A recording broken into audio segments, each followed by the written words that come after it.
Hello, all of you loyal podcast listeners. You're now listening to Cool, Epic, Awesome Podcast. This is episode 10. I'm your co host, Matt. And I'm Joe. And today we have a special episode because this week we're going to be talking about a movie that was decided by you guys, the fans. So that's exciting. And a Uh, pretty good movie, too. well, both movies we watched were really good, in my opinion. But Yeah. yeah, so basically, if you guys follow us on Instagram, you know we did a little, I guess, contest to see which movie we would watch this week. And the winning movie was Knives Out, which shout out to Emily for commenting that you got the Yeah. most likes. So yeah, I mean, I guess we could start by just going straight into that. You want to start? Yeah, I'll start. I'll give like a It's- little synopsis, I Yeah. guess. So it's basically a murder mystery. The cast is insanely stacked, like completely down the line. And it's this rich family, like the classic wealthy it's a wealthy grandfather, and then like all of his kids and grandkids are born into money, and he gets murdered. The first scene in the movie is like coming across his dead body, so it's straight to, and it's basically figuring out like who did it, what the motives are, and what are like the repercussions of his death. So yeah, what are your overall thoughts? Because I think we've both seen this already before. This is Yeah, I saw it a couple of years ago, and I honestly forgot how good of a movie it is. And like you said, the cast is like ridiculously stacked. Like I don't think every single actor or actress in the movie is like good. I don't think there's one person that has a bad role or anything like that. yeah, and most of them, Um, I'm pretty sure all of them are big named. yeah. Also, And Daniel Craig's character, what's his name? Blanc? What is it? it's like Blanco? Benoit Blanc or something. Benoit Blanc. Yeah. I don't. I love his character, like the way he's like very. He says all like those type of. What's the term? He has like slang. Yeah, I don't know. It's like a southern the Southern slang. draw. Yeah. That's what it is. But not even that. Like his dialogue is very like I don't know. I don't know how to explain it. Like he just almost like corny in a way. Yeah, he's a bit goofy, Yeah, but yeah, like he has that speech about the donut and the donut yeah, hole and stuff. But yeah, it's just like silly, like murder mystery. Like it's fun. It's a really fun yeah, movie. And also, Anna de Armas is the co-lead, and she's playing this like nurse who her parents are immigrants, and she's very poor. So she's kind of like the complete polar opposite of all these other characters that you meet within the family, which yeah, is which is cool. One thing that I noticed right from the beginning was the score is really well done. yeah, Um, Especially that first scene where it shows the house and they have that like that organ note. You know what I'm talking about, or no? yeah, Just like it matched the film very well. We also had yeah. Chris Evans in this. He plays like an asshole, which is It's very kind of cool. I feel like he's usually like the good guy and everything. It was nice to see him play like kind of like the villain. Not yeah. really. Well, you know what I mean, like the just like a dickhead. Yeah. Yeah, he's literally Captain America. And Yeah. he's also, I don't know if you've seen Gray Man, but he's No, kind I haven't, but I heard he's he's a villain in that too. yeah, he's a villain in that, and he does all right. I kind of like him as a villain just to like show off his range, Yeah. you know.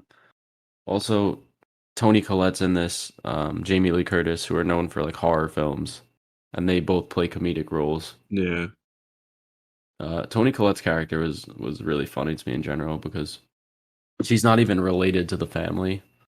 She was just her husband was in the family, Oh and yeah. she married and he died, and she's sticking around to basically like collect checks Yeah. from the grandfather. There's like a whole subplot where she gets caught what's it called? Double dipping basically because the grandfather was paying for her daughter's tuition, but she was taking it twice, like Yeah. twice a month or twice a year or whatever. And she gets caught and he says, "All right, I'm not going to give you any more money." So that's like that just puts her as a suspect right away because she got her money snatched. Yeah. And there's like a bunch of little things like that make a lot of people suspects, and you don't really know who does it, who Yeah. did it. Yeah, Another and the one movie was oh, no, go ahead, sorry. I was saying the movie does a really good job of, like, unraveling, like, the whole night. Like, cause I mean, the whole thing happens in over the course of one night. Like, they have, like, a party celebrating this guy's 85th birthday, and then he dies that night. So, like, the whole movie is, like, them Daniel Craig's character, like, unraveling what exactly happened that night, and, like, all, like, the little fights, and he kinda has to piece everything together, and the movie does a really good job of, like, taking you through each event. Yeah, I was actually gonna say, like, the unraveling of the story is so well done. Yeah, And it at first, when it happens, it seems like a suicide, and there's, like, no evidence to suggest otherwise.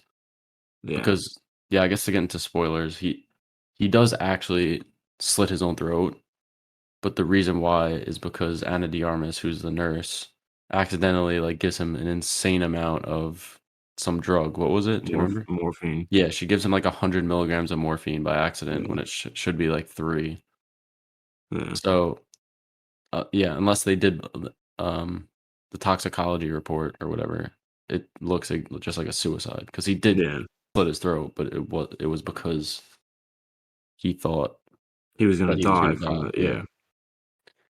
Um, and yeah, that like, the thing is that part is revealed to us about halfway through the movie, and I did see it stall a little bit after that, which is one of my small complaints, but What after what point? I'm sorry. after it's revealed that the vials got switched, it stalls a little bit. Um, I feel like I don't know. Not for me, at least. Like, cause I feel like at that point it's already almost.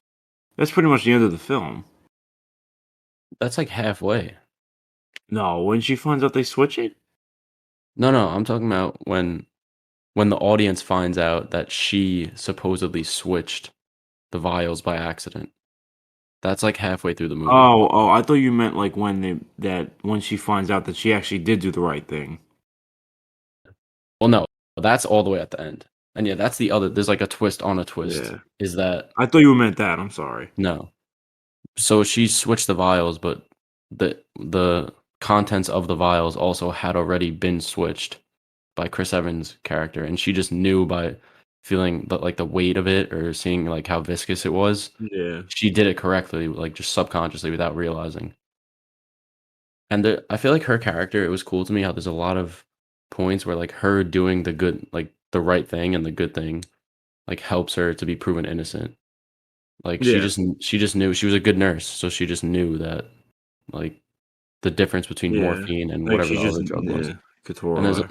there's also the scene where, um, remember she meets with that girl in the laundromat, and she calls 911, Yeah, yeah.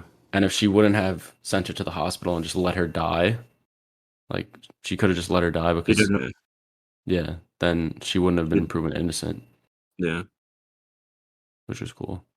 Yeah, but I just had this is a question for you, Joe. I know, like, you're a nurse, obviously. Let's say there is something like that that would happen where you, like, fucked up and accidentally, like, did something that would kill someone. What are, like, the repercussions of that? You'd probably lose your license. Depending on like the severity of the mistake. Like, cause I mean, like the what she did, you don't like you'd lose your license 100%. But actually, there's a little topic, but pretty recently, a nurse switched up like a medication. In I Where at forgot your where. job or no? No, no, this is like in somewhere like in Kentucky or something like that. But like the hospital like she came forward saying like, "Oh, I messed this up." And first of all, I mean, it was her fault, but the hospital there's a machine where you get medication, and it's supposed to tell you like you're just supposed to put a patient's name in, and it just gives you all like the medication because like everything has similar names. So Yeah. that's how you're supposed to. But the hospital's one was broken, and they never fixed it. So she had to pull out stuff by hand, which is kind of dangerous because like you could make mistakes, and she made a mistake and killed someone. But she tried to go like forward about it, and the hospital was kind of like didn't want it to come out. Like they kept trying to Oh, like brush I it see. over, and it did come out. And now the nurse is going to jail. Jeez. Yeah, which is kind of insane. But That was a little off topic, but No, yeah, but still, I mean, I was just yeah. curious because I wanted to see like how realistic it was that they were like threatening that her mother would end up getting deported and she would go to jail and stuff. She would, she probably wouldn't go to j I don't know. It depends because it's also private. Like, she got hired privately, so it's a little different, Yeah, but stuff like that happens, but mostly she just lose her license, that's probably the biggest thing. yeah, yeah, but that whatever. That was just Yeah. a question I had. Um, I also wanted to bring up the point of this is my favorite scene was when they do the will reading and you find out that this guy who's like the grandfather in his will, he left everything, his estate, his company, all his like liquid assets to the nurse who was basically poor and left nothing to his kids, which Yeah. was pretty insane. And that instantly like gives her a motive, I guess. Yeah, and now all of a sudden they want what's his name to investigate the murder, because if she gets convicted of murder, she loses the will. Yeah, and all of the at the beginning, like all of the children were like, "Why are you even investigating this? This is clearly a suicide. Yeah. Like none of us would kill our father." This and that. But then when like their money is at stake, that's when they decide Yeah. that they should continue the investigation. I like how, the whole, like, because honestly, there's not one, like, good, really, character on in his family. I feel like they're all kinda like they're to some aspect, they're all, like, a little bit of a dickhead. Like, there's none of them really, like, good, except for, what's her name? I'm sorry. Yeah, What's the they're nurse's honestly name? uh Marta Cabrera. Yeah, her. Like, she's really the only good character. Yeah, they're all just like spoiled, Yeah, like old entitled. money, Yeah. you And I know. like how the second that it was cool, like, because they all love her, and then all of a sudden, as soon as they learn that she's gonna get all the money, like, they all just, like, fucking turn on her. Yeah, and then you have like Michael Shannon's character. He was really good in the movie also. Yeah.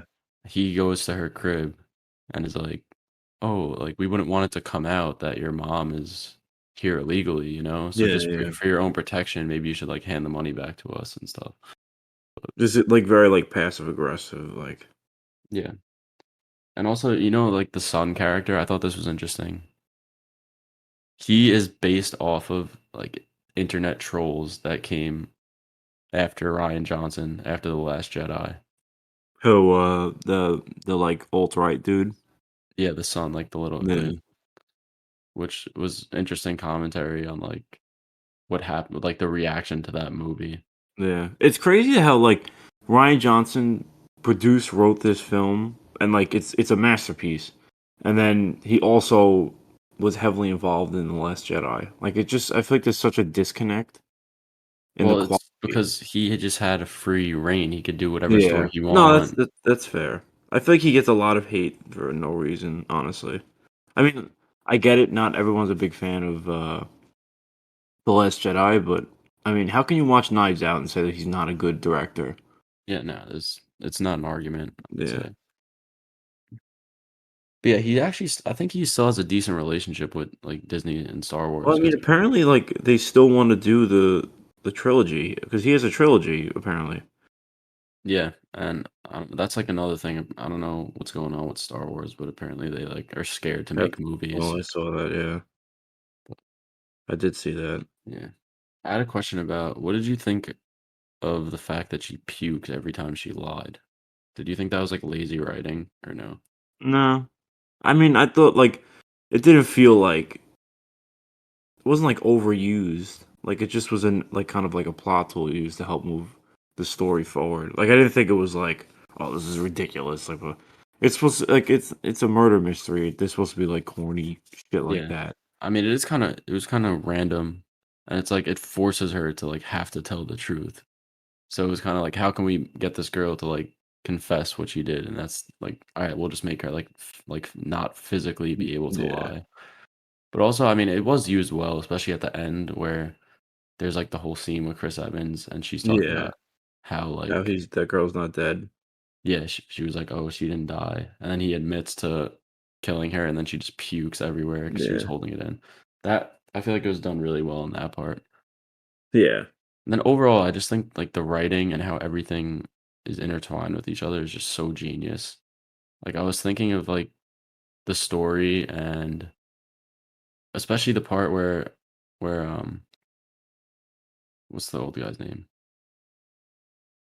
Like Thrombey, the Harlan Thrombey, when he's like telling uh Marta Cabrera what to do when she realized she killed him and he's like, "Oh, go like leave the house, then come back and climb up this and do all this stuff." I was like, "How did they even think of this?" And yeah. Well, that's he's supposed to be like he's like he wrote all those murder mysteries, so I just kind of took it as like um hold on, wait, sorry. I just kind of took it as like it is a little like excessive for him to know to do everything like that, but again, yeah, and like it's like a murder, he instantly thought of that plan within like a second and he had 10 minutes to live or something.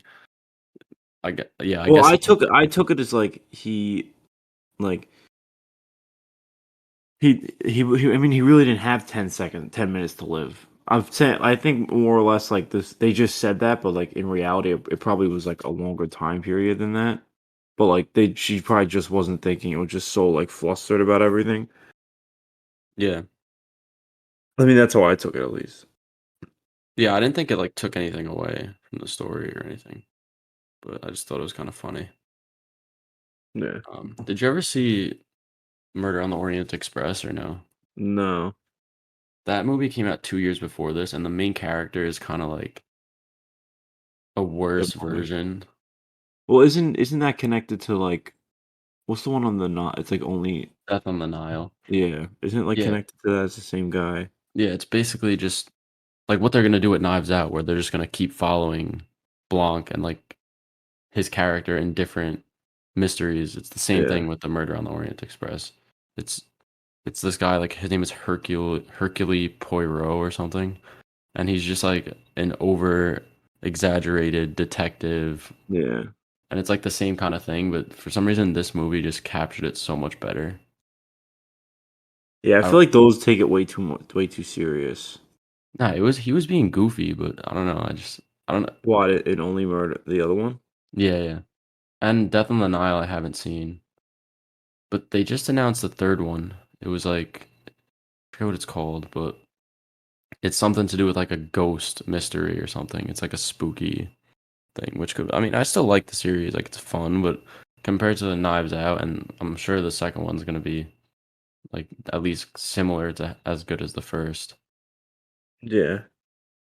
Um, yeah, that movie also has a stacked cast. Um, and it comes out what, like next week on Netflix? Um, what the next night's out? Yeah, 2 weeks. I actually sweet. was watching the trailer this morning because I finished the movie this morning. Well, I've seen it in the past. I was rewatching it, and I was like, I want to watch the trailer for the second one. And again, the second one is the cast again is very stacked. It's like Edward Norton, uh, Tista, Catherine Hahn. David uh, David Batista. Um, Yeah, isn't Cath. isn't isn't Ethan Hawke in it too? Or Yes. like I don't know if he has a big role, but he's I definitely I feel know like he's in it. he's probably gonna be the one who gets murdered. That's my guess. Yeah, like he's probably gonna get murked in the beginning Yeah, because but it looks good. they haven't even like shown him any of the trailers yet. Yeah, yeah. I don't know. That movie looks cool. Like the plot is just a mystery to me, which will probably make it better Yeah. when I first see it. Did you have a favorite scene though, or no? Um, I mean, I like the scene where Chris Evans goes to kill the nurse and the knife is like a fake knife. I thought that Oh was kind yeah, of cool. that was funny. There's a lot of good scenes in the movie, honestly. Yeah, it works as like a comedy, and it's also Yeah, like a it works thriller on at the like so same many time. levels, honestly. Yeah. Yeah, I said already though, my favorite scene was like when they read the will and it was revealed that Marta Cabrera got everything. Yeah, Boy, going back to the comedy, I feel like a lot of the editing was really good, and a lot of times it was used for comedic like value. Like yeah, for example, when they're interrogating at the beginning, you have Tony Collette's character that's like, "Oh, you really think I would like speak bad about my brother?" like, "You're gonna come here and interrogate me and this and that," and then, like, Oh, yeah, it and then instantly he cuts just to, like rats out to his cuz yeah. yeah, just, like, the way that they pulled that off with the instant, like, cut was Yeah. really funny when that happened, and a lot of the dialogue is funny, and it also works for, like, our generation. I feel like they kinda understand how people that age are in, like, Yeah. today's world with, like, social media and stuff. Yeah.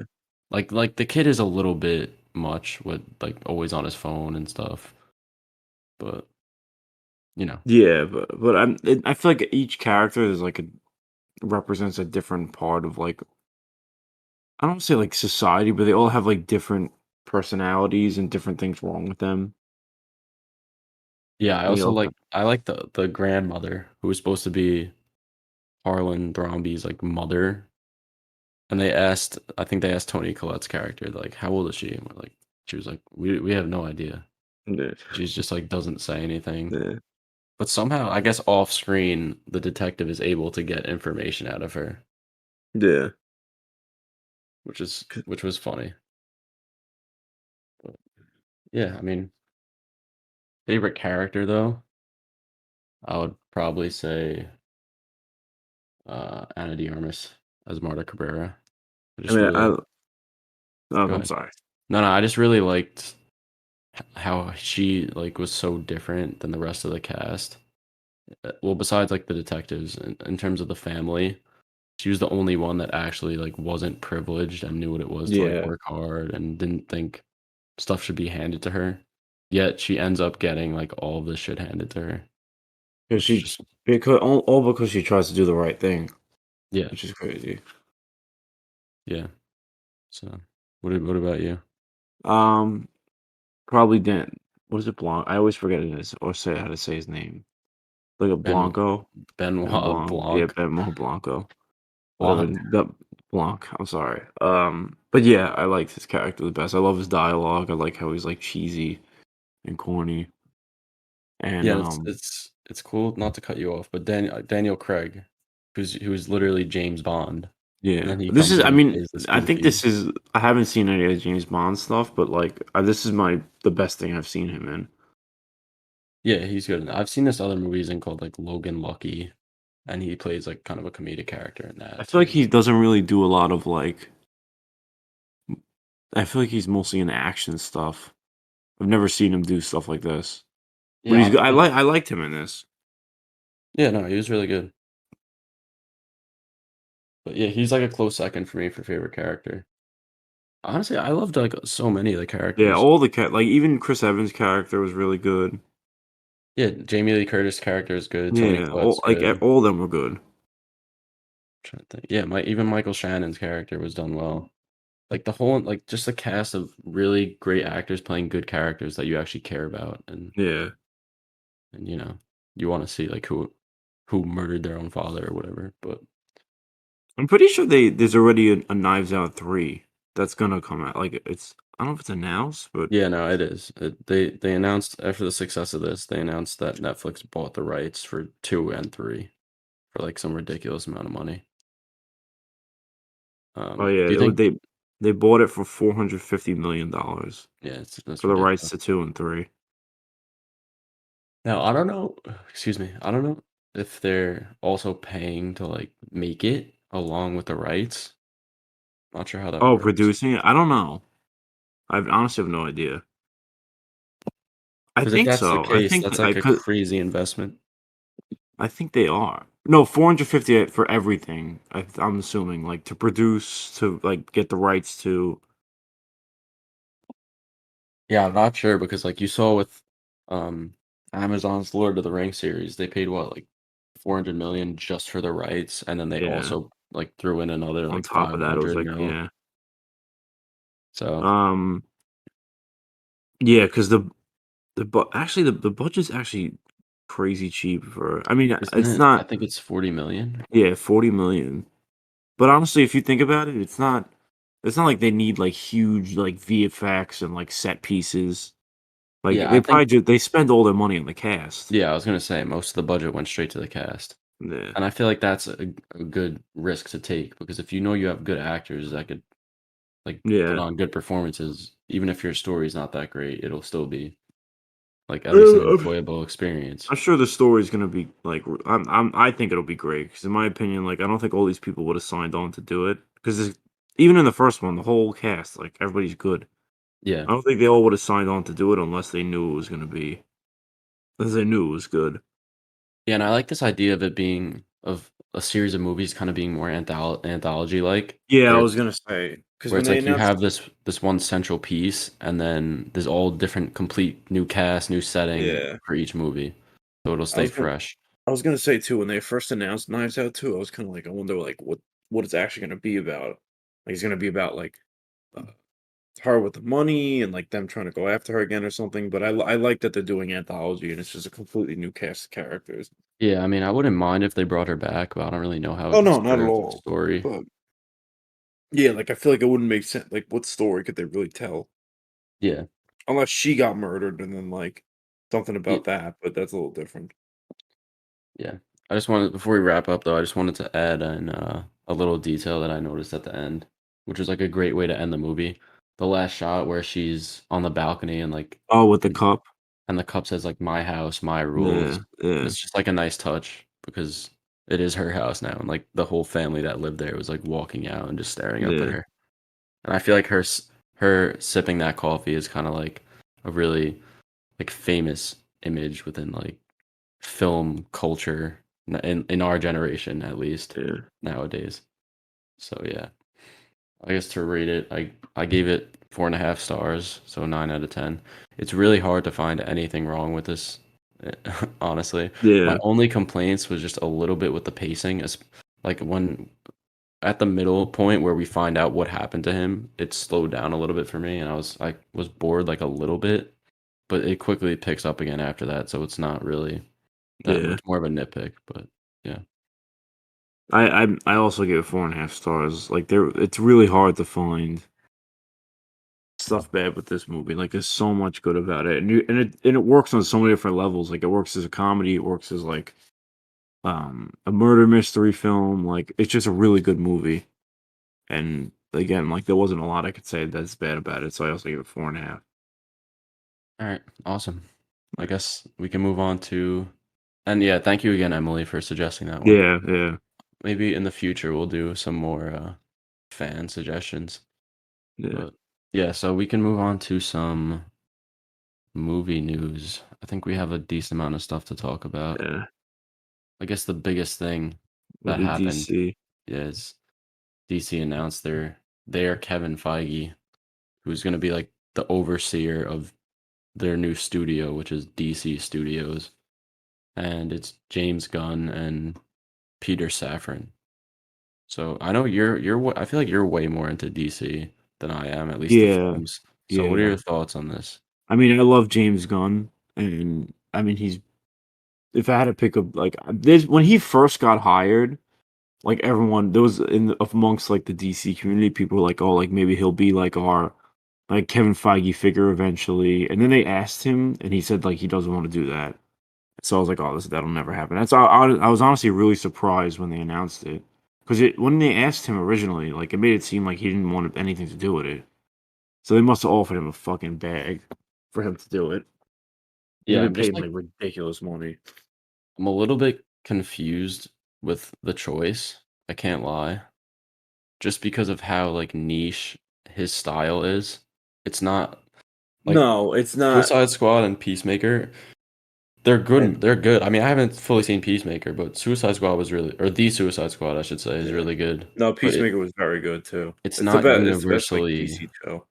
it's not universally loved, and to be able to run the whole studio on the brand, I feel like you have to have that Well, appeal. that's why there's gonna be the guy Safran because he's also like I'm pretty sure he's done most of the. I want to go on his Yeah, letterbox. yeah, I was checking his stuff out before. He did most of the DC movies. But I was reading that how it's gonna work is James Gunn is gonna handle More creative, yeah. creative, and Safran's gonna do, like, the business aspects of it. So and I feel like it is a lot for one person to handle, so No, it definitely is, yeah. the Yeah, like choice to he produced. Yeah, I'll give you some of his production credits. Um, The Suicide Squad, The Conjuring, Shazam, Aquaman, Conjuring 2, Annabelle, uh, the new Aquaman, the new Shazam. All right, well, I could see James Wan coming back then if he's done all those horror Yeah, films. no, and so um, him and Sandberg too, because Sandberg did Annabelle. Oh yeah, Andy Samberg. He's good though. Yeah, He's doing is no, he yeah, in, he's doing the yeah, second he's doing Shazam, right? Shazam too. Yeah, and side note, I saw the Shazam trailer again with when I went to go see the One Piece movie, and I forgot about that. It's coming out in March. It looks really good.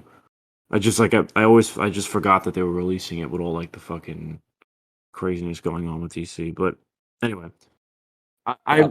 I I think that I think he knows like he can't like he's gonna be doing like more of like a linear story with the main characters. Like I think he even said like he mentioned four characters when they had like the announcement. It was like Superman, Batman, Wonder Woman, and Harley Quinn were like gonna be the four main, you know, staple Yeah. characters. And honestly, I like that. I know people because I think Harley Quinn is probably their best character in the DC. Well, now it's DCU. They changed it's not DCU anymore. Yeah, the But DCU is I the kind of new like name. DCU because it separates itself from the MCU a little bit. I like DCU. I feel like it's fine. Yeah, it doesn't I mean, it doesn't really matter. It's not. Yeah, it's not that big. But um, yeah, I think Harley Quinn. Like that's probably the one thing they got right about the whole DC thing. I feel like she's universally loved as Harley Quinn. No one ever really complains about her. If you think about it. Like Yeah. people always say shit about Cat. Even I mean, I like Cavill. Some people don't like Cavill. Some people don't like Affleck. I feel like I haven't really uh seen a lot of people hate on like Margot Robbie's Harley Quinn. Yeah, if anything, there people have complained about her how she was written in the Oh Suicide yeah, Squad. no, absolutely, but not like the character Yeah, performance. definitely not, and I feel like she's gonna love to come back too because she probably Yeah, has respect for Gunn and vice versa. yeah. She said she liked working with him. Yeah. So what's the deal with Black Adam then? Is all this stuff that The Rock was saying gonna stay? Because he was sort of acting like he wanted like a little more of the creative control and what was gonna like The Rock is gonna be, Well, not I The mean Rock. I'm sorry. now Black that Adam's gonna be the now future of that like well, what's going on with Black Adam's box office? I don't know if you know. It's not doing like bad, but it's not really doing like what they thought it was gonna do. Like it's not like a complete failure, but it's not gonna make like crazy money or anything like that. yeah. I saw on Twitter earlier today that it's gonna end up probably making less money than Black Widow, which came out Yeah, during the pandemic and also like released on Disney Plus at the same yeah, time. But that's just the power that Marvel has, and yeah, I yeah. really DC's don't just think not at DC will that. ever get there. Yeah. I don't think they will either, but they're gonna have to just focus more on, you know, they can't compete with. That doesn't mean they can't make a lot of money. Aquaman made $1 billion, but Yeah, they're also the gonna, Suicide Squad was a failure in terms of money. They lost yeah, money on it. they did, but also I think everybody is like universally knows if that was released like with a normal, and it was straight to HBO the same day. Yeah. So like Disney Plus, you had to pay for Black Widow. So like this was just straight release to HBO Max. Like there was no, you didn't have to pay for anything. So it probably like I said, it was like doomed from the start, kind of. But if I think it was just released with a normal, like if it released now, like if they released that movie now, I think it definitely would have made way more money Yeah. because it was I good. agree. I feel like it was definitely the best DC movie that they've released. All the Yeah. characters, but like it was a really good movie. Do you think is there any possibility for Snyder stuff to come back? No, I don't think so. I think that's dead, and I hope it's dead. I don't want to fucking. I feel They like even th- I don't know he what's going said, on Twitter, but well, with like David Ayer and the Ayer cut, I saw that why is too. that I don't know. trending now? I feel like I think they just get fucking bored and just But he tweeted it himself. what would he say? David Ayer tweeted hashtag release the Ayer cut like this Maybe morning. maybe he. Maybe Gunn will release it on Max or something. If they did Yeah. that on Max, I And wouldn't wait, even just mind just that. for those of you that don't know, because this could be just a random thing, Yeah. but David Ayer directed the original Original Suicide Suicide Squad. Squad with like the Jared Leto Joker, Joker. and it was terrible. It's like one of the worst comic book movies ever made. But there's apparently he has a separate cut of the film that doesn't have studio intervention, and people are pushing for it to be released, like similar to how Zack Snyder's Justice League came out. And now Yeah. for some reason it just started trending like today or yesterday. So I don't know if there's something actually going on with that, or I mean, I don't know. I feel like you just got to move on, you know? Like just Yeah, no. let it Especially go. the Snyder stuff. I feel like the Ayer stuff isn't as bad. Dude, I and the barely Snyder see. people are insane on Nah, Twitter. it's like a fucking cult, dude. It's literally a Yeah. cult. Yeah, they didn't they in like the Oscar fan categories, they chose the Flash's scene in Zack Snyder's Justice League, like won the most votes for like fan Yeah. favorite scene over like the three Spider-Men teaming up, which Yeah. obviously that has more fans, I'm sure, than the Exactly. Flash Yeah. running back in time. Yeah. So, What you yeah, call it? what do you think is like DC's next steps? Like, what projects do you think for the DCU, not like counting Batman? Well, everything now. Well, it depends what they're gonna do now, because everything that's coming out for the next like 2 years is not them. So like we have Shazam and Aquaman coming out. That isn't. I mean, it's Sandberg's produced. Not Sandberg. I'm sorry. What's the other guy's name? Safran, Yeah, who's Safran. He produced. He's gonna like he's a producer on the two.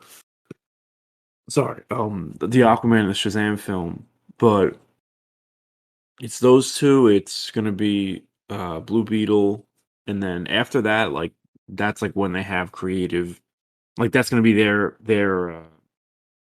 kind of movies coming out. yeah. I know Well, I they mean, already I know how the deal went as of like today, or as of a few days ago. They currently are like the heads. Yeah, the heads of DC Studios. So they yeah. technically, if they wanted, they could cancel all those movies right now. I Obviously, mean, they they're not. won't. They won't. But I mean, I think essentially once the Flash comes out, and they're gonna. I mean, they already said they're gonna recast the Flash. They yeah. announced an actor they were looking at. I forgot. Oh, the guy from 1917, George Yeah, McKay. is he good? I don't know. Yeah, he's a really good actor. So, He would be I a mean, good Flash. I haven't seen anything. I'm sure if you're saying that he's gonna be good. But I know the first thing that they announced was they're gonna retool like the Green Lantern show that's kind of been in like fucking uh writers Development room hell. hell, Yeah. and it's gonna be more focused on Jon Stewart, which I actually think is a good idea. I think that's actually better for the story because I've like there's a lot of bad like I don't know the term bad stigma with the what's the original character's name? Oh, Guy Hal Gardner Jordan, Hal or Hal Jordan. Jordan. Oh, So I like that they're doing it.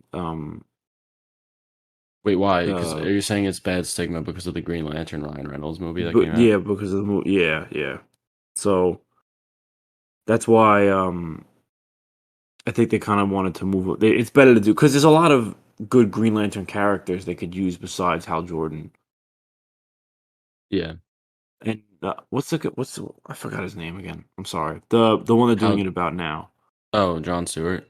Jon Stewart, I feel like is honestly one of like amongst the comic community is more popular. Like especially because he was in those like Justice League animated series. Like I remember as a kid watching those and growing up and seeing him in the animated series. Yeah, I don't know. I was never that big of a fan of Green Lantern. I really like Batman and his Rogues Gallery and all that the most out of all the DC stuff. So I Yeah. tend to like gravitate towards that, and most people do. But Oh, actually, I forgot to mention that too. Speaking of Batman, they actually cast the character in the Penguin spin-off series. I don't know if you saw that. who? Some girl, right?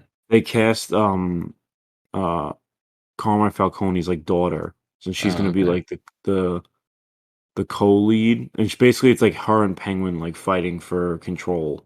Yeah, of like because he his. he dies, right, in the Batman movie. Yeah, he dies. So it's her and him basically. I forgot who it was that they cast. Let me Yeah, I pull it think up. it's like a random, well, not a random, but not a well-known actress. Um, Do you hold think on. so? Do you think for like James Gunn and Peter Safran's DCU, are they gonna cast a new Batman, or are they gonna go back to I have no Ben idea, Affleck? honestly. I don't think they're gonna go back to Ben Affleck. He's gonna be an Aquaman though, isn't he? Um,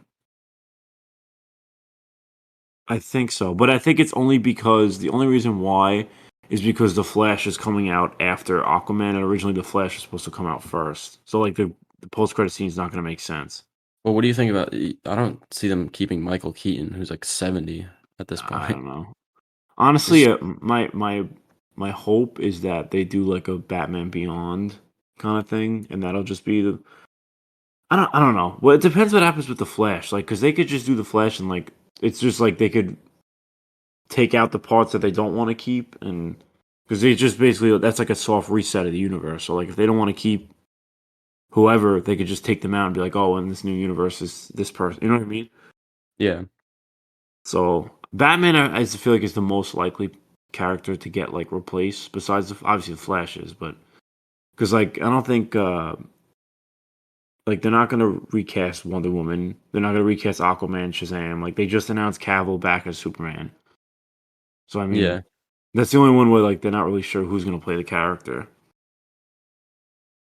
Oh, yeah. It's hard with actress, Batman. I the feel like. actress name was Kristen Milotti. Yeah, I'm not too familiar with her. I'm gonna look up. So. I'm gonna look up on.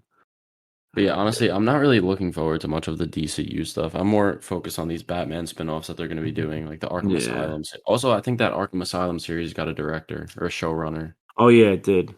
There's another. I don't really know him, but Look him up. What's his name? I forget. Look it up. But And they also said they would. I don't know if you saw this too, that they were like looking at. Um.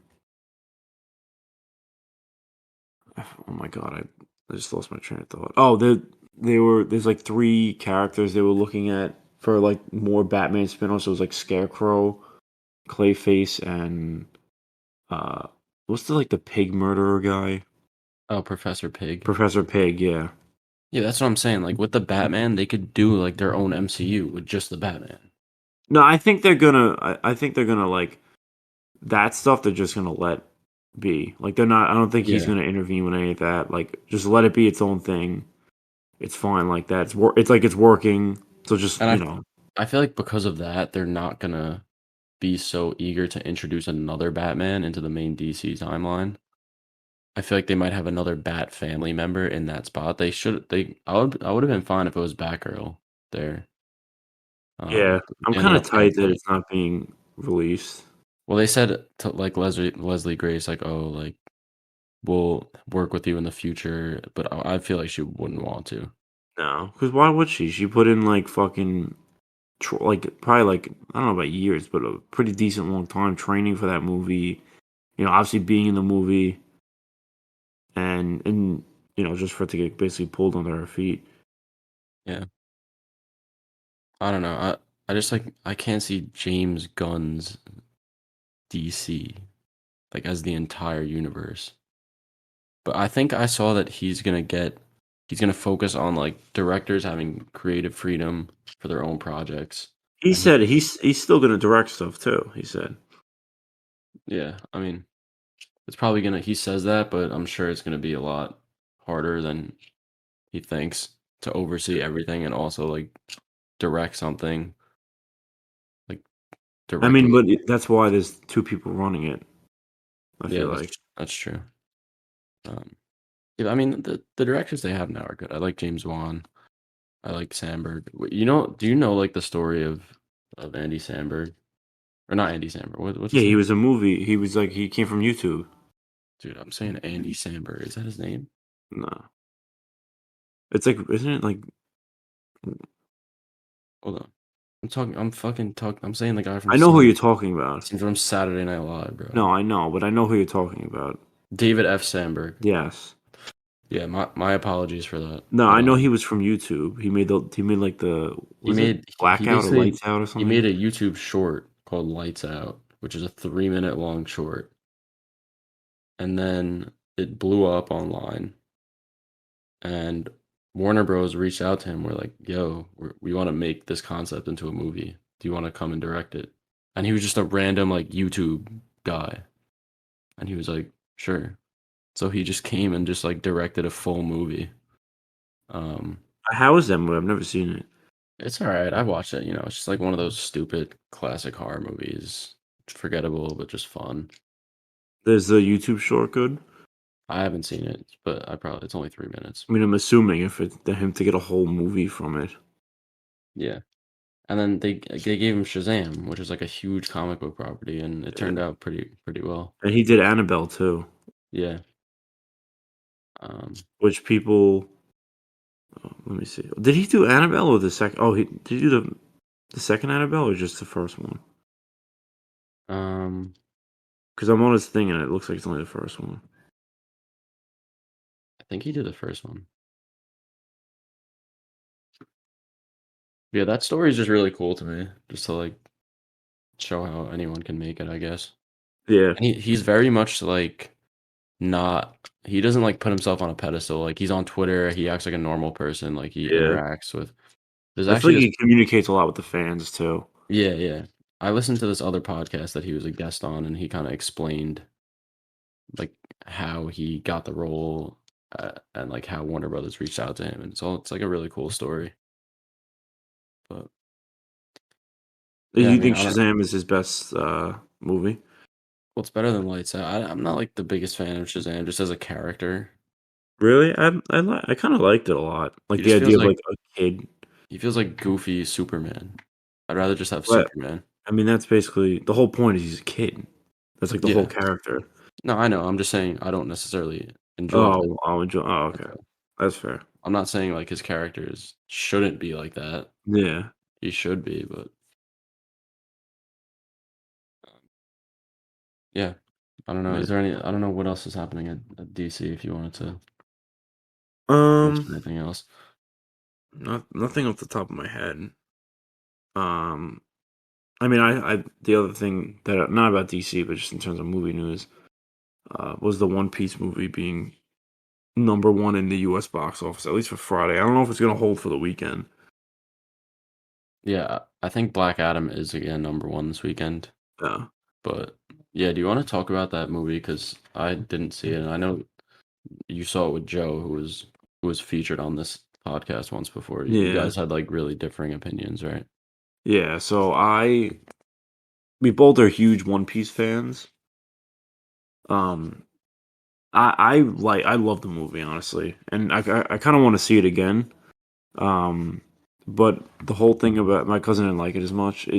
The movie is about like the main character, besides obviously like the main cast, is like a singer. The whole point is like she's like a singer and she has like a giant concert where like all like the Navy and pirates come, and it's kind of about that. So like there's a lot of music in it. So like if you don't like musical stuff, like you're not gonna like the movie. I don't mind like I'll watch a musical, it doesn't bother me, but it's not like the entire movie. There's still a lot of fight scenes and like plot and stuff like that. But there's a decent amount of like there was an album released with the movie. Like Really? yeah. Is And it canon? apparently like no, so the character of Uda, that's like the woman, is canon, but the story isn't canon. Okay. If that makes sense. Which kind of for One Piece I like that they do that, and I kind of wish they did that more with like the superhero stuff because there's so many characters and stories you could tell in One Piece, and put to break continuity is like kind of a lot. Like you can't do that, so that's why they tell all the movies are usually not canon. So it's cool that like they don't have to worry about like what's gonna happen in the future and stuff like that. Like they can just make up a story and like they Yeah, don't have to worry. There's no to not rules. be, like, restricted by the overarching Yeah, story or exactly. anything. Yeah, because Um, I know you wanted me to watch it, but I feel like well, I just didn't get a chance, but also I feel like that probably wouldn't be a good introduction into One Piece for me. no, I definitely would. That's why. Actually, I'll tell you later. But um, there's other movies like that One Piece made that like are more focused on like just fighting and stuff like that. It's more of like a cat like introduction for fans, Yeah. if that makes sense. Yeah, yeah. Have you've seen a lot of those before or no? So I haven't seen any of the movies. This is the first One Piece movie I've seen. How does it compare to, like, the show in terms of animation and stuff like that? Um, Probably a little bit better, just because it's like a beefed up production. So like they have more money to work with. Not that they don't have like money to work with on the show, but like it's like and it pops more. It's on a big screen. You know, Yeah. it still Yeah. looks great. You know, but the reason why I like because you saw the Dragon Ball Z movie and you had your opinions on it. Yeah. I feel like in this like it's more plot driven. Like there's not as many plot holes. Like the movie kind of like there's an overarching like theme to it. I feel like in the Dragon Ball movie, it's just like oh, it's like a bad guy and like we gotta, you know what I mean? Yeah, that one was kinda generic, in my Yeah, opinion. this is the story's a little more unique. Mhm. Alright, well, Yeah, yeah, glad you enjoyed that. You've been looking forward to that for a while, right? yeah, yeah. I'm excited. Alright. Like I wish they released more. I mean, now it's becoming way more popular in the West, like in the Yeah, United States. anime Like, in general is super popular here. yeah, Uh, like kind yeah, of I like guess how superhero movies are here. That's how like anime is in Japan. yeah, I could definitely see that. Yeah, I guess we'll just move on though to, some other stuff. There's some horror news I wanted to talk about. First of all, Saw 10, I had talked about that they announced it, but now it's confirmed that Tobin Bell is returning, which I'm so hyped for. I think I've mentioned before on this on one of the episodes how like Saw has these convoluted plots where like Tobin Bell's character was killed off in like the third film. you're telling me like he dies in like so many films and just And then like somehow they have him just come like back for on it. like Yeah, every film and they're like, "Oh, like this was actually a prequel," or no, he didn't actually die, like he actually survived this. yeah. And somehow he's returning for Saw 10, and I actually have no idea how, and I don't care. Even if they put like the dumbest excuse, I'm just hyped that he's coming back. And it'll be more of like a return to form for the franchise because I don't know if you saw. Did you see Spiral or no? No, That's like the most recent one with Chris Rock, and like how was it? it was okay, but it's just not the same without Tobin Bell. Like he is Jigsaw, Yeah, you know, and his voice, like the "Oh, do you want to play a game?" Like it's so iconic to the character, you know, yeah. that I'm glad they just caved and were like, "Fuck it," like we'll figure out a way to incorporate him into the story. Did they like say anything about what the plot's gonna be about? Not that I know of. So I mean, I guess it has to be a prequel, I unless mean, unless they just like decide like fuck it, like they just could say it's like a reboot or not a reboot, but like they just tell like a new story with it and they just kind of ignore the past movies. yeah, they could do that. I'm trying to think what else they could do. Like maybe he like had a setup for after he died, and he like recorded all himself like talking and set Yeah, it up or something they like can. that. There's Yeah, ways you can get around it. yeah. But that's really exciting. I like how a lot of these big horror franchises are like coming back now. You know, Yeah, we and had now also the I don't know if you wanted to go into the Friday the 13th. yeah that's like a good transition into that, which Yeah, is that for Peacock they're making a Friday the 13th prequel series. yeah, Which at first of all, Friday the 13th, it's pretty overrated, like in general, the whole franchise. Like Jason is cool, but none of the movies are really that great to me. I think yeah, I think Friday the 13th 4 is probably my favorite. But the original Jason's not even in the original. The second one, he's not wearing his mask. He just has a sack over his head. And the third one is when he really comes into form. But when they say prequel, that kind of is like, all right, why should I care about interesting. this? Because if it's a prequel to the original, Jason is like a boy at that point, Hold on a you know? second. Yeah, what's up? Wait, Joe, you mute yourself, bro. I tell dad you're recording. Wait, Dad, I'm recording. Hold on. You're getting reprimanded.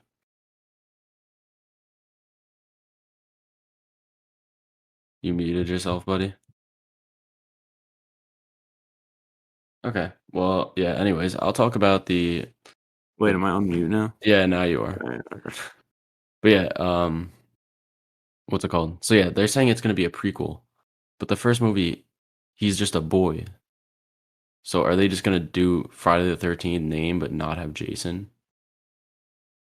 And at that Um, point, like, why would I care? I think it's gonna be more like him, like, first becoming Jason. That's what I took it as. Like, I don't think it's gonna be about, like, his childhood or, like, him at the actual camp. Like, I think it's gonna be, like, when he first comes back, like, maybe, like, the first group of kids he kills or something. Yeah, I mean, that is basically Friday the 13th part 2, but I kinda saw it as maybe they would do him as a kid and how he gets bullied and what led up to him, like, getting drowned at the lake, Yeah, but, I would be a bit disappointed with that if, like, finally you return to this franchise and that's what you do with it, you know? yeah. But then apparently they interviewed, like, the showrunner, and he was saying that there's gonna be multiple different manifestations of Jason, and there's gonna be What? multiple kills per episode. So I don't really know what that means, Yeah. but I have no idea. I mean, it's gonna be interesting, but who knows if we'll be able to watch it because I don't see myself purchasing Peacock anytime soon. Yeah, no. I'll definitely, like, stream it, like, illegally. Like, but I'm not gonna fucking pay for Peacock to watch it. No, actually, you can't do that. It's against the law. So, Yeah. But, but also, speaking of horror, the Scream 6 release date got moved up, like, 3 weeks. yeah, I'm excited for that. So, I don't know if you saw the new one that came out this year. No, honestly, I haven't seen, like, anything past, like, the second one, and it's been a long time. I'll probably, like, rewatch the series when we get closer to that being released. Yeah, it's an easy watch because it's only 5 Yeah. movies. The only one I So, really remember is the first one. yeah, the first one's amazing, and the new one that came out is really good too. It's like almost as good as the original, in my opinion, but just like different. Yeah.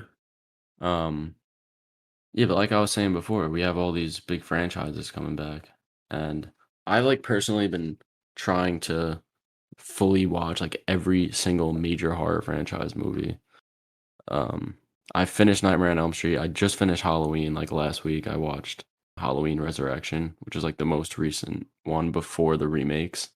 It was actually terrible, Well, like but the Rob Zombie trilogy? no, no, that's the only ones I haven't seen is the Rob Zombie just because It's like they're like Halloween H2O and shit, right? I've seen H2O.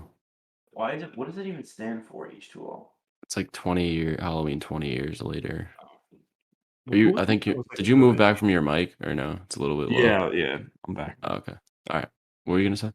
Whose idea was to name the movie Halloween H2O? Who knows, bro? Bro, H2O is okay. And like alright, so this is random, but I kind of do want to talk about this. So H2O is sort of like dealing with Laurie Strode's trauma and like PTSD from her experience in the original movie. Yeah. And it's fine, Michael Myers, for some reason, he acts like a ninja in it, and he's like super calculated. Like, there's a scene where he's like literally hanging from a pipe and then like lowers himself down to murder someone, which is stupid. But the way it ends is like Laurie Strode like chops Michael's head off with an Oh, axe, I which is heard about this, which is yeah. sick. But then you get Resurrection, which is a direct sequel to that, and it's revealed that she chopped off the head of the wrong person. It was someone else in a Michael Myers mask, which is just so dumb. Yeah. It basically makes the H2O like the ending ruined, Yeah. basically. And she gets killed by Michael within the first 10 minutes. And then it just follows a group of other people. I mean, that sounds god awful. Yeah, and it's like I don't know. It's supposed to be that there's like this game show set up where these kids are like exploring the old house that Michael used to live in and and then he's actually there, but they don't realize. And it's like being live streamed. Yeah. But it's just like so stupid. It doesn't understand the character. And yeah, that was a little rant, but all these horror franchises, most of them follow this trend of being good, going to shit, and then getting rebooted and being good again, which is good to see. I like the Texas Chainsaw Massacre too. I don't know if you've seen the I new one. haven't. I heard it was horrible. Yeah, a lot of people like violated it. I think it has like a 2 average rating on Letterboxd, but I give it a Yeah. 3.5. Um, just like kills. It's like 90 minutes. Just, you get like you know what you're getting into, and that's that. Yeah. I don't know if they're gonna continue that, but I I'm doubt trying to. it. Yeah, so the only ones that haven't been revisited is Friday the 13th, which now 13th is gonna be revisited, and and Nightmare on Elm yeah, Street. Nightmare on Elm Street. So Which I don't understand because I feel like that's the easiest one to reboot. Like you can make like Freddy. There's so many unique ways for them to do Freddy with like the types of kills he does and shit. Like you know what I mean? Like I feel like that would be the easiest one to reboot. Like there's so yeah, much room. it's just like Freddy himself is such an important character, and they just are scared to put someone else besides Robert Englund Have because of you what. have you watched like the remake of it, like Yeah, I've seen it. 2010? I It's actually pretty. watched it recently. It's pretty Like bad. I mean, honestly, that Freddy's like he's not good, but he's not like He's horrendous. fine, yeah, He's and okay. It's more I just don't. like the rest of the plot's like stupid, and the other actors are pretty bad too. Yeah, there's like a whole behind the scenes shit. Rooney Mara, who plays Nancy in that, is like she clearly didn't want to be there. There was some behind the scenes shit going on, and she was like OD unhappy on set, and it is like You could portrayed in her probably tell. performance. Yeah. And they made his Freddy be like more Oof. accurate to a Yeah. I thought he burn was more victim. serious too. Yeah, which he's supposed to crack one-liners like every once in a while. I don't want him to be like a goofy, like making jokes every 5 seconds, but he's supposed to like taunt his victims a little bit. Yeah. Um, and also they have this subplot where they reveal he's like a child, like he like sexually assaulted children, which is like I get it, I thought like it was just like he killed kids. now well it's like insinuated that he assaulted them Oh, is this also, okay? but like a lot of people go into this movie kind of rooting for Freddy, and I feel like making him like murdering kids obviously is bad, Yeah. but like when you make him like a child molester, it is kind of like It takes away all redemption from the yeah, exactly. yeah. But yeah, hopefully, I mean, who knows? They'll probably revisit it eventually. If they think it can make money, they will. I mean, I see all these other um uh like Hellraiser did real. I mean, I don't know how like I know critically it was pretty good, and I feel like a lot of people liked it, but I don't know how it did like in terms of views. Yeah. And speaking of Hellraiser, I actually ended up finishing the book that I Oh, how mentioned was last it? time. It was good. It's not as good as the movie, I would say. Really? Yeah. But the Cenobites are barely in it. They're in it for like 2 chapters out of the whole thing. But yeah, it's basically like a retelling of like the exact events of the movie. Yeah. And it makes sense that it's that way because the author of the book, Claudia, also directed the movie. So Is yeah, the book more accurate to the first one or the new the first one. It's like a yeah. exact retelling of the first one. Well, not retelling, but it's the exact Yeah, no, I know what original. you mean. Um, yeah, it was cool to read it though. And considering I haven't read a book in many years, it was like nice to pick something up. Yeah. Um, but yeah, that was kind of random. But I guess I don't know what else in horror there is. Not much. That was kind of random. Um, I know there's a bunch of like Marvel I cast and mean stuff. Conjuring 4. Oh yeah. I mean, Conjuring, I didn't like 3 at all. 1 and 2 are good. 1 is really good. But I haven't seen um I haven't seen the third one. I don't even think I've seen the second one. yeah, that original one is really good though. Um, Yeah, that one was fucking scary. yeah. But no, I wanted to talk. There's some Marvel stuff we could talk about. Oh Eh, yeah. The Ant-Man trailer came out, which we posted. And Yeah, it looks good. Looks a lot more serious for an Ant-Man movie. yeah, and Kang seems really cool. Yeah. I also really liked the suits. I don't know why people are hating on them so much. Nah, I don't they're okay. Like I just feel like they're so over designed.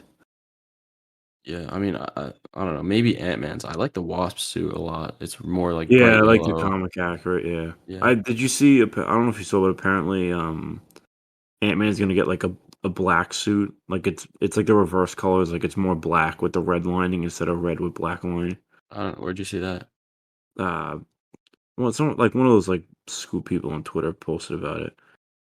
That would be cool. Yeah, a big Oh. part of, like, superhero movies is the costumes, you know? Yeah, and they're always gonna do more because they wanna sell toys and shit. Yeah, but, yeah, I mean, I don't know. I feel like we know what we're getting with that movie, kind of. Bill Yeah, Murray's in it too, which is cool. Very random. um, yeah, I know.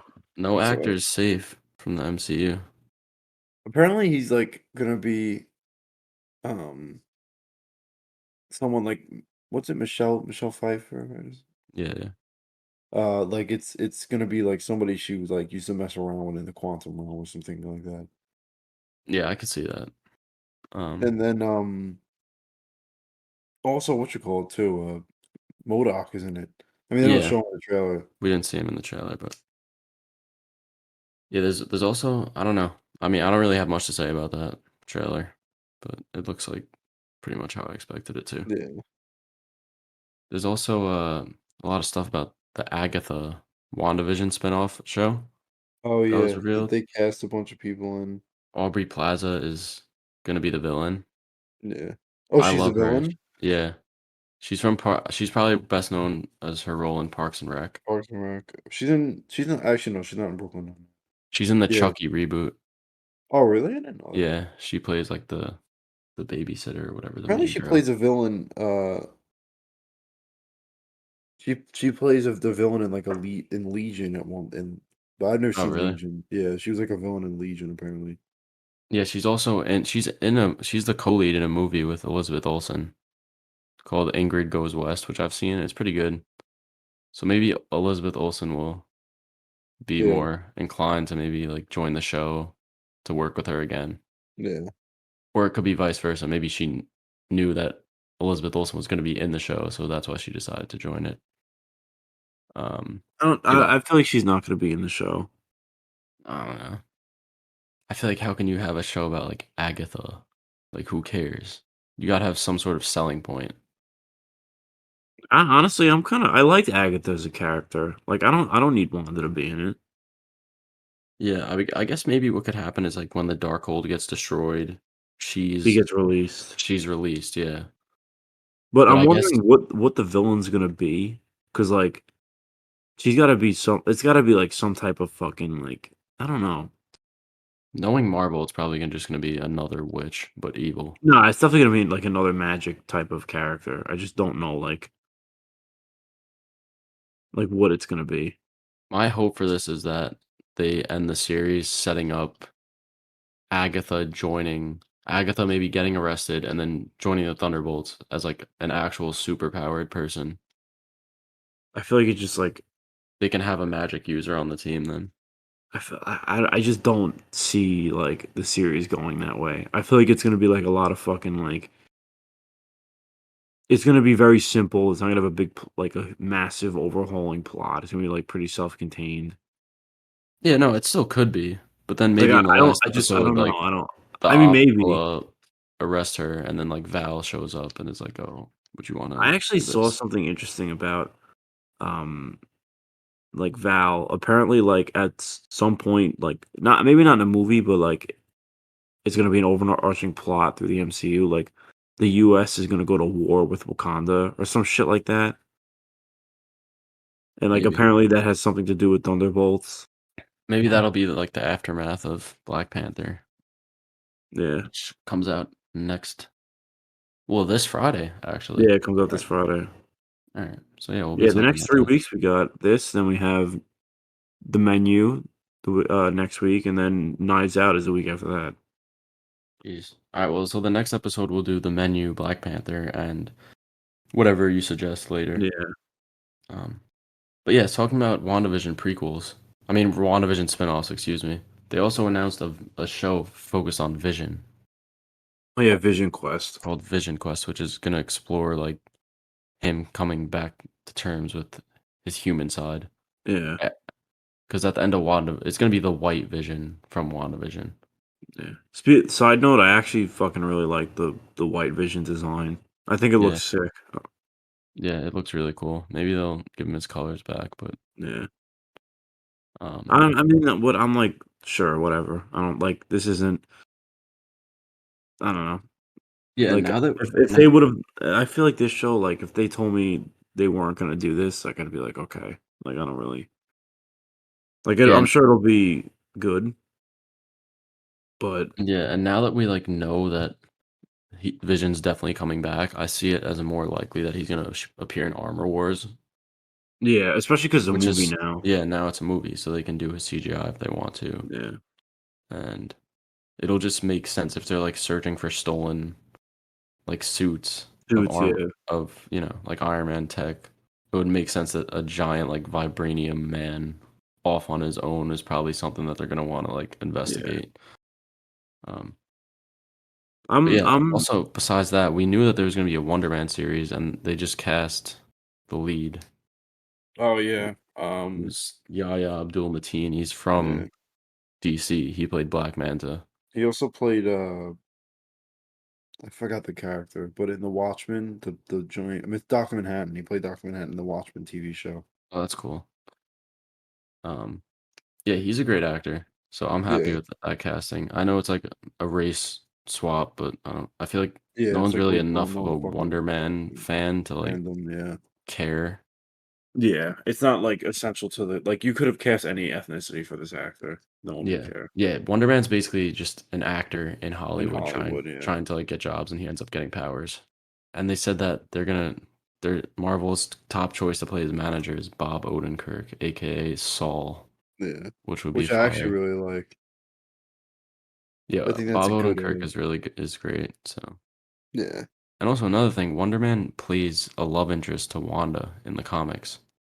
I was seeing stuff about that. I didn't know that.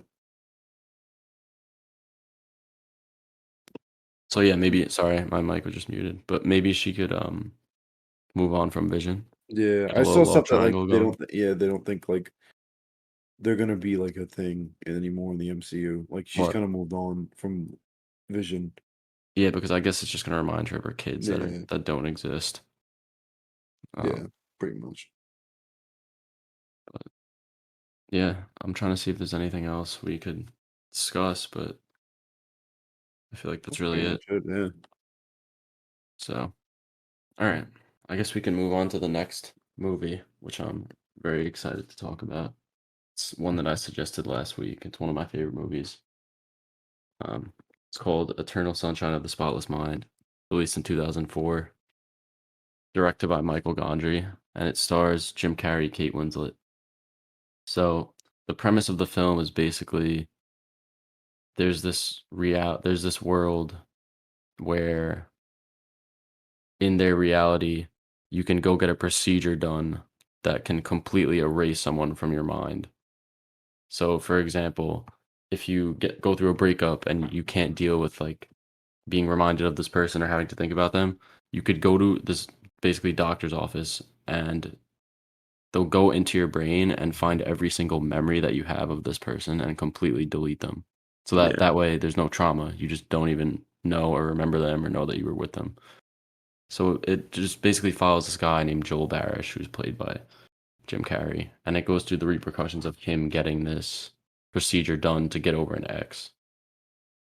So, what did you think? I really liked it. The I just feel like I love the whole aesthetic of the movie, like the cinematography and the script is really, really good. I just feel like there's not really anything bad about the movie for me. I mean, I'm not the biggest fan of like love stories, so like I wasn't. I mean, the movie was really, really good, but like it wasn't like amazing, amazing for me just because I'm not the biggest with love stories. But I can appreciate how like much of a what's the term? Like how much of a really good movie this is. Yeah, I think it's personally one of like the best written movies of all time. It won an Oscar for best original screenplay, and I think it's one of like the first movies ever to win screenplay, best original screenplay Oscar and not get nominated for Best Picture, which I thought was interesting. Um, Yeah. yeah, the guy who wrote it, his name is Charlie Kaufman. I think he's probably like one of the best writers of all time. What else has he written? Um, there's one that I watched recently. I forget what it's. Oh, Being John Malkovich, another amazingly written movie. I don't know if you've seen that, but No, I haven't. he's just like I feel like he's also like well regarded as one of the top writers. I'm gonna just double check what he's written really quick. Let me see. Yeah, Being John Malkovich, Synecdoche, New York, which is also a really well written film. I think his most recent was this movie called Thinking of Ending Things. I'm Thinking of Ending Things for Netflix. I didn't watch it, but What's it I heard. about? I have no idea. Oh, I think it's like one of those mind bending. oh, I got you. But yeah, I feel like this movie is one that you can, depending on where you are in your life, you can always go back to it and like relate to a different character and relate to a different part of it and like, you know, bring Yeah, some part of the movie to your life, you know? yeah, And since this was my second viewing of it, so I started to notice some of the details more, which like at the end it's revealed that well the movie starts with Jim Carrey meeting this girl who's played by Kate Winslet, who her name is yeah, Clementine. And eventually it's revealed that them meeting for the first time wasn't actually the first time they'd met, and he had actually erased her from his memory, and vice versa. yeah, And like when you watch it the second time, you could sort of pick up on hints of that it's not their first yeah, time meeting. There's a detail with like the color of her hair, and based on what color her hair is, you know, like what the time period is yeah. of their lives. Um, but yeah, I think he's a Jim Carrey is a great character. I'm sorry, I should Yeah, say Joel Barish. this is the first, time I've seen Jim Carrey in, like, a serious role. Not se I mean, it's a serious film, you know what I mean? Yeah, Usually, it's I not a feel like he's done, comedy. like yeah, yeah. Well, they And kind of he play opposites to their typical characters. Like Kate Winslet usually plays a more serious, like I guess subtle yeah, character, and Jim Carrey's more like like, over the top, over the yeah. top, and they're kind of switched in this. Yeah. And she's another example of like a manic pixie dream girl, which we have talked about before with like 500 Days of Summer, Yeah, yeah.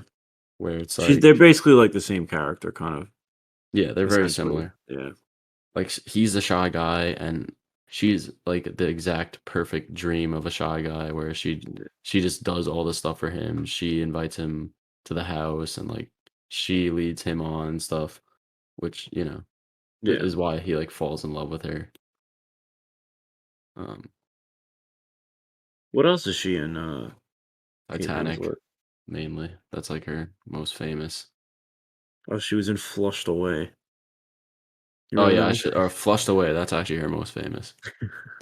Who was the guy in that? Flushed Away? Yeah. Hugh Jackman. Oh my god, dude. Bro, the cast is Hugh Jackman, Kate Winslet, Ian McKellen. He God played damn. Magneto, right? Yeah. Andy Serkis is in it. What the fuck? The cast actually low-key stacked. That's a masterpiece. Might gotta run that for one episode. Yeah. But yeah, no, back to the movie. In terms of like the writing, a lot of it's non-linear. So there's just a bunch of well, most of the movie actually takes place within Jim Carrey's head. So you're kind of like going Yeah, through all of his memories, and you get to see like what their relationship was like and why it went bad. yeah.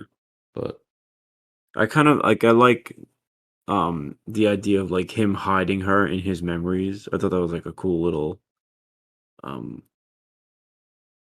yeah, still him plot because element of the yeah, movie. the way that the procedure works is like when you go to this office, they're like, all right, bring anything that you own that would remind you of like your ex or the person you want to forget. Bring it to the office, and they basically show you like something that would remind you of your ex, and then they scan your brain and they see like which part of your brain lights up when you see each object, and Yeah. by that they're able to map where those memories are and then go in and delete them. So what he Yeah. does is while he's getting the procedure done, he takes her into memories that wouldn't be scanned, like his childhood and his like most shameful memory, which was him like Yeah. getting caught like masturbating by his parents or something. That stuff was funny and like it was just like a really cool concept Yeah. in this world. There's like a lot of world building and like subtle details. Like for example, when you first go into that office and he goes in to get the procedure, there's a lady sitting in the waiting room and she has like a dog bowl and a bunch of like bones and it's sort of saying like showing like why people go to this service in the world, like maybe to forget a pet that they can't get over the death Oh of. yeah. And there's also Kirsten Dunst, who's also in it. She plays Mary Jane in the Spider-Man movies. She's on Yeah. the phone. She's like the receptionist, and she's on the phone, and she says, "Oh, I'm sorry, you can't get the procedure done more than 4 times in a year, or something." So it's just kind of like showing like what something like this would be like in real life. There would be Yeah, because people people would 100% do it. they would abuse it too. Like the most minor inconvenience happens, and they want to like erase something from their memory. Yeah. Would you think you would get that procedure done to get over an ex or no? Me personally? Yeah. No. Yeah, no, neither would I. Like I feel Like, like I don't know. I think that's the whole point of the movie really, or at least what I took from it, is like you need those bad memories and that traumatic experience in order To to grow as a person. yeah, Yeah. exactly. You shouldn't be able to just go and just like cut You're something not out of gonna your learn, mind. yeah, yeah. You're Because not then gonna learn as anything in yeah, life. exactly. And that's the whole point. He ends up getting both get back with each other because Yeah. even though they know it's doomed for failure, they both do it because they have no recollection of the trauma that they put each other through. Yeah. But, you gotta take the good with the bad in life. But it's another, Yeah. like, theme that I got from it was, um I'm sorry, no, my roommate just opened his door, just distracted me. But, at the end, like, they both know that it's doomed for failure, but they still decide to go through with it anyway, Yeah. which is kinda like the idea of it's better to have loved and lost than to have never loved at all, Loved you it know? all, yeah. Which is Yeah. really it's true, you know? And I feel like the whole movie is kinda No, criticizing the yeah, no, operation absolutely. in general, and it did a really good job at that. Um, To show that it doesn't work because even with the doctor, because it's also revealed like the doctor used to date the receptionist, yeah, he and the was having an receptionist had affair with her. and the receptionist had a procedure done to forget it, and like she ends up like basically like saying coming out to him and saying that she still loves him. Well, she knows she Y still loves him, but that she likes him, but yeah, it's because she's been in love with him. So I yeah, feel like the whole movie is just saying how this wouldn't work. mhm. Yeah, it's sorta just criticizing the it's a more literal way of showing people,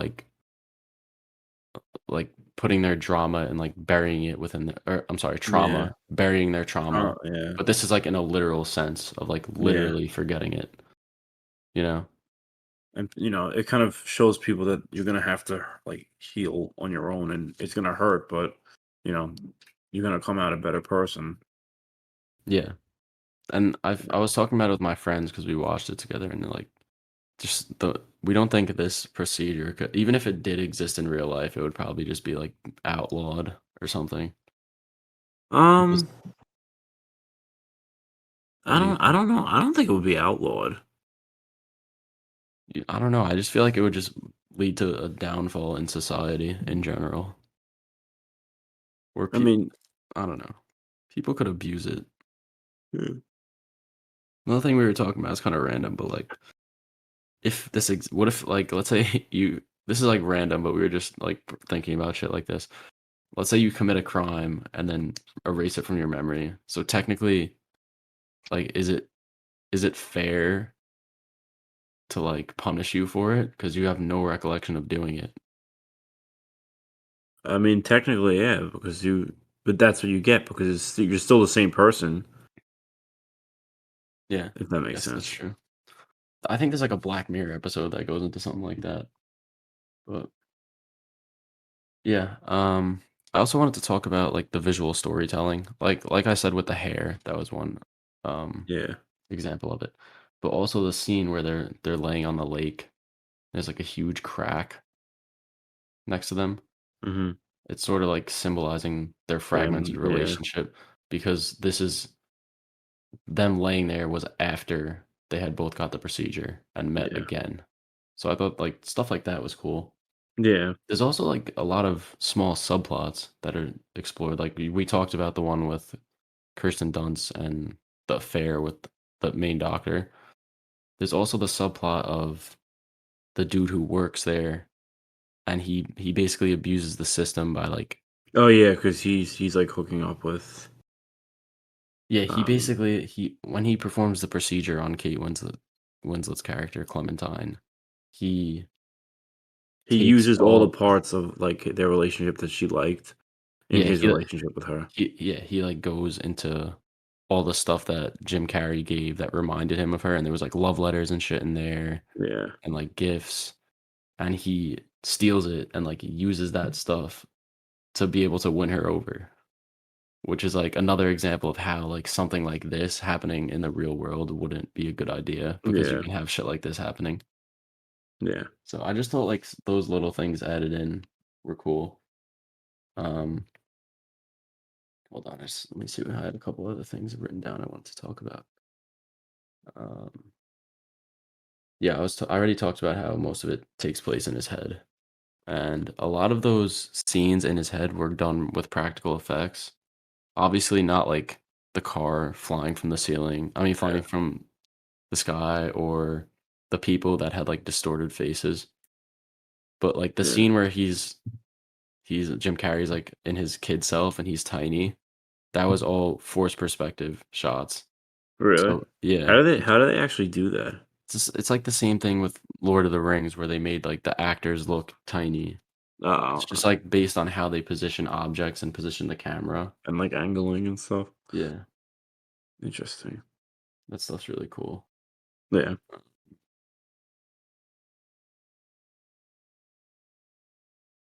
Oh, this is like an interesting thing that happened behind the scenes, but I've seen. Do you know how like Jim Carrey is outside of like film? No. He's kind of like not like the characters he plays at all, and he suffers from a lot of like mental health stuff. Yeah? Oh, I And didn't know that. when he went to like meet with Michael Gondry for the role, honestly, I think his name might be Michelle Gondry. I could be pronouncing it wrong. They got Mm. lunch, and he was Yeah. like in he was Jim Carrey was in like a depressed episode, and then Michael Gondry was said to him like, you are so beautiful right now. You're so broken. Please don't get well," because he just wanted it to like he knew that in that state that he was in, he would be It'd perfect to be play the perfect, yeah. character.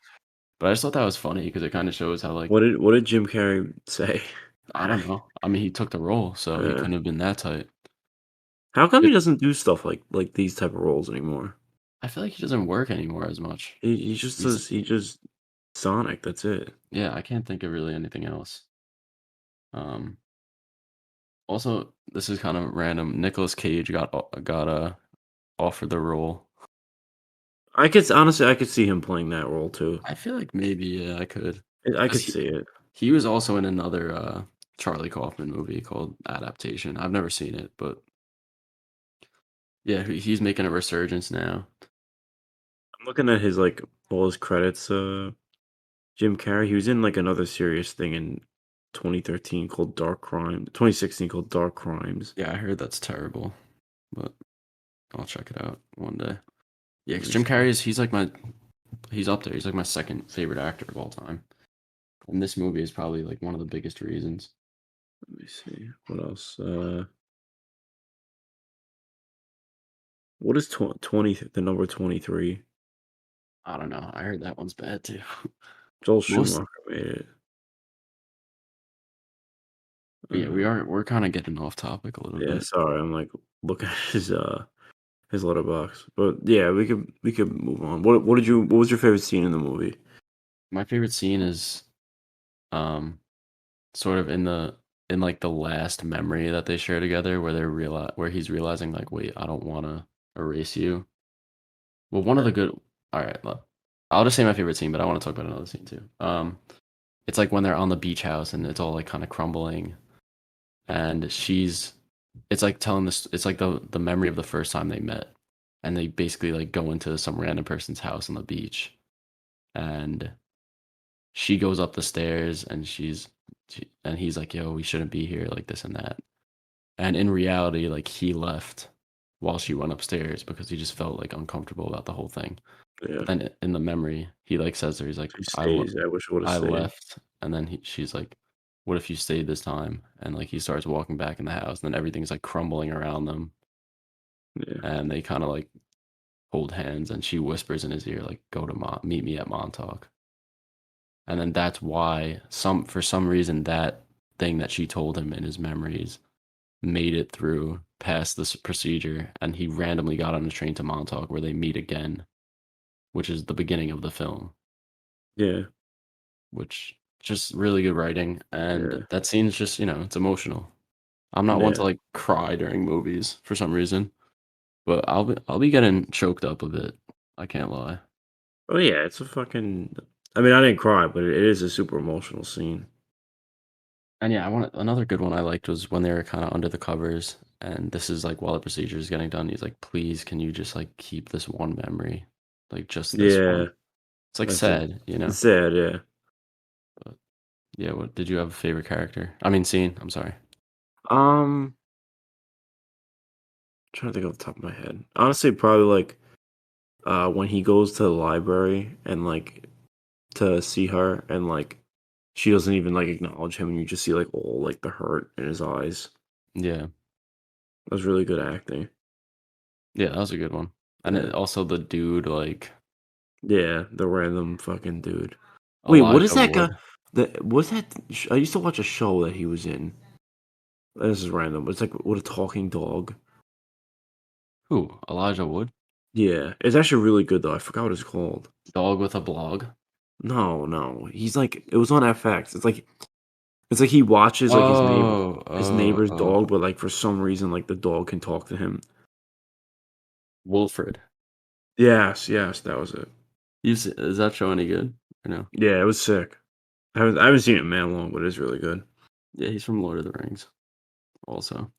Yeah. Um, and yeah, no, that's a good scene. I like that one too. Also, we forgot to mention Mark Ruffalo's in this. Oh yeah, yeah, There's a lot of people in here that have like comic book roles. yeah, Um, yeah, besides Kate Winslet, I guess. yeah, Um, yeah, and then my favorite character is Jim Carrey as Joel Barish. I just think yeah. Jim Carrey. it's Yes, his best performance of his yeah, career, and he was able to break out of that box of comedy movies comedy. that he Yeah, was best known for. And I kind of I could see a lot of myself in him at points. Just like the hopeless romantic. He's like, "Oh, why do I fall in love with everyone and this and that?" And like yeah, yeah, he's not able to like deal with the trauma. Like I could, like especially my younger self, I could see that a lot, you know. yeah, yeah, But yeah, I mean, I just feel like the movie portrayed like ones that I tend to like hold close to yeah. I feel like a me lot even. of people can because everybody experiences some form of trauma in their life, whether it be a relationship or like a death. So they all can relate to the film in terms of like, would you be willing to cut away that memory to to get rid of the hurt of it, but forget that it even existed. Yeah, it's really like thought provoking stuff. It's not like Yeah, yeah. it ain't no like Marvel movie. It makes you think, Yeah, which is is good. was he your favorite character too or no? Yeah, yeah. Yeah, not I feel like you Kate can either Winslet say is yeah. Clementine or him. Everyone else is too little She about them for she mine. is kind of a bitch though. I can't Oh lie. yeah, no, 100%. But no, so is he when he's like when they're fighting in their relationship and she goes out and like she's kind of like teasing him, not really teasing him, but being like a dick to him. She's like, "Oh, why are you scared that I went to go fuck someone?" And he's like, nah, like the difference is like I know you fuck someone because that's how you get people to like you. So he was like Oh a yeah, dick to yeah, her too. yeah, But like, you know, that was like a really good scene too. Because it showed like like basically the breaking point of their relationship was yeah. that moment and she dipped. Um, but yeah, I guess that's really it. I get a 5 star, 10 out of 10 movie for me. I give it four. I mean, still phenomenal. I give it 4.5. Like, Yeah. definitely the best. I like this better than a lot better than what was it, 500 Days of Summer? Yeah. Yeah, I like this way better. Yeah, it's Not that similar. 500 Days of Summer was bad, but Yeah, no, it's similar kind of films in a way. yeah, But yeah, wait, also before we wrap up, I just wanted to say there was like a couple subplots that were deleted. One of them was this was like a little dark, but they were gonna include the fact that Kirsten Dunst's character, like, you know how she has an affair with the guy? yeah. They were gonna like make it that he made her get an abortion and then made her forget it, which would have been like OD foul. That would have You been know? interesting to, because like if you think about it, like this, it could be really dark. Like people, like what people forget and stuff like Yeah. that. Like they could have went, not that like they could have took the film like in a way darker place, but it's interesting. Yeah, and there was also another that they were gonna do a different ending because the ending of this is more like light-hearted and optimistic. Yeah, Because it's like even though they're doomed for failure, they're gonna just do it anyway, just to like have the take the good with the bad and like just yeah, move on and whatever happens happens. It's up to the audience's interpretation. But the original ending had it was gonna be Clementine as like she was gonna have like makeup to make her look older, and it was gonna be basically an old Clementine go to get the procedure, and it shows like the computer of like log, and it shows like a bunch of different dates over like 50 years of times that she got him erased, and it was like 13 times or something. Jesus. So it's just gonna show like that it's a never-ending cycle. Yeah, But I kind of like the more optimistic ending better. yeah. I agree. I wouldn't. Not that I wouldn't have liked that ending, but I just feel like it makes more sense for it to happen this way. Yeah, for sure. But all right, I guess we can move on. I don't think we have any questions this week because I kind of put up the question thing really late, but I'll check. Yeah, Let's see. Yeah, sorry for all of you guys that were looking forward to yeah. the I'm Q&A, sure. So many people are disappointed. but yeah, I guess you could just recommend a movie. Yeah.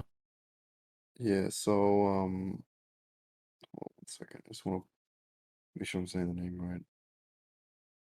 Yeah. So After watching the One Piece movie this weekend, there's like at least like 15 or 16 of them. So, um, according to a lot of the people, One Piece Stampede, which is the one that came out before this, is considered like the best movie. So I'm recommending that movie. I'm gonna send you like a video to watch, like just kind of explaining, because then you're probably never gonna watch One Piece, like the actual anime, right? Yeah, probably not. So I'm gonna find the video, like just kind of like giving a general background to the characters, because like this movie was made like part of the 20th anniversary of the anime, so there's like a shit ton of characters in it. But like Okay. you kind of get a good introduction to everybody.